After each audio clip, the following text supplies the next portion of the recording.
সিরাজগঞ্জে অস্বাভাবিক হারে বেড়ে চলেছে যমুনা নদীর পানি। এদিকে হু হু করে পানি বাড়ায় নিম্ন অঞ্চলে দেখা দিয়েছে বন্যা আতঙ্ক।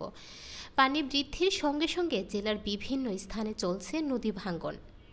গত ২৪ ঘন্টায় শহর রক্ষা বাঁধ পয়েন্টে ৪২ সেন্টিমিটার বৃদ্ধি পেয়ে বুধবার সকালে যমুনার পানি বিপদসীমা ৪৬ সেন্টিমিটার নিচ দিয়ে প্রবাহিত হচ্ছে। বাংলাদেশ পানি উন্নয়ন বোর্ড সিরাজগঞ্জের গেজ রিডার হাসান মামুন জানান, যমুনা নদীর শহর রক্ষা বাঁধ পয়েন্ট ও কাজীপুর মেঘাইঘাট পয়েন্টে পানি বৃদ্ধি আরও কয়েকদিন অব্যাহত থাকবে। অস্বাভাবিক হারে পানি বৃদ্ধির ফলে যমুনা নদীর নিম্ন অঞ্চল ও চরাঞ্চলে সৃষ্টি হয়েছে বন্যা আতঙ্ক। এদিকে পানি বৃদ্ধির সাথে সাথে জেলা শাহজাদপুর, কাজীপুর ও সদর উপজেলার বিভিন্ন স্থানে শুরু হয়েছে তীব্র নদী ভাঙ্গন।